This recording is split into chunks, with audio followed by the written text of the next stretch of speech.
Assalamualaikum warahmatullahi wabarakatuh. Perkenalkan, saya Muhammad Rama Ananda Nindya dari SMA Negeri 5 Surabaya. Saya akan mempresentasikan hasil penelitian saya, yaitu mengenai produksi gen fengisin sebagai agen antifungi secara in silico pada tanaman coklat, Theobroma cacao L. Coklat merupakan salah satu produk unggulan ekspor Indonesia yang dapat dikonsumsi. Namun pertumbuhannya dihalang oleh infeksi jamur yang menyebabkan buah coklat berjamur. Penggunaan antifungi kimiawi dapat menyebabkan dampak buruk dalam jangka yang panjang. Oleh karena itu, kami menawarkan solusi, yaitu dengan menggunakan fengisin sebagai agen antifungi. Fengisin memiliki potensi untuk mendegradasikan dinding sel jamur.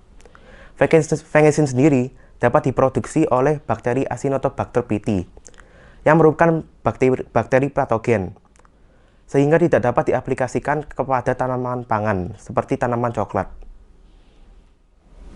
Jadi pada kali ini akan dilakukan konstruksi strain rekombinan penghasil fengisin dari bakteri non-patogen seperti E. coli MG1655. Di sini sistem produksi fengisin dari Acinetobacter pyti diinsersikan ke kromosom E. coli MG1655 menggunakan CRISPR-Cas9.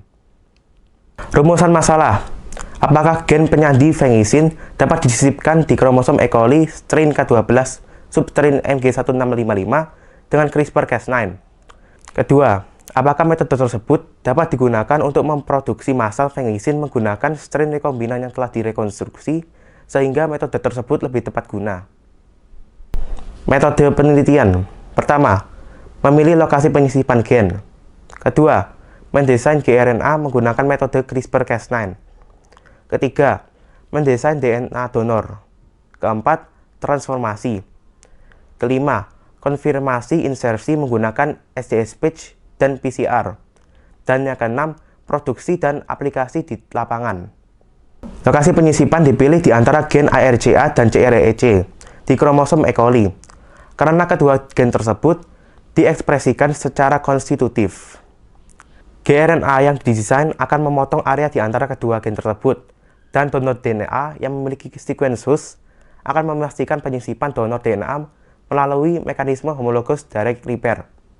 Adapun komponen dan donor DNA yang merupakan sistem ekspresi FFP adalah promotor konstitutif BBA J23109 dan ribosom binding site BBA B0032 yang diambil dari katalog iGEM yang merupakan ekspresi yang paling tinggi.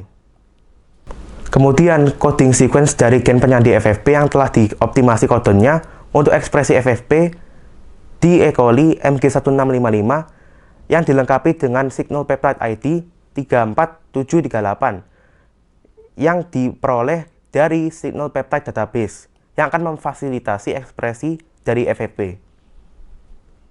Keberhasilan insersi akan dikonfirmasi dengan PCR menggunakan primer spesifik gen FFP Acinetobacter pyti yang ditandai dengan munculnya DNA yang berukuran kurang lebih 656 BP di gel elektroforesis, dan dikonfirmasi dengan SDSPage dengan ditandai munculnya band protein sebesar 25,5 kDa. Kemudian strain rekombinan yang berhasil dikonstruksi dioptimasi produksi fengisin menggunakan media sumber karbon ekonomis dan sustainable, contohnya molase dan di suhu ambient area perkebunan coklat.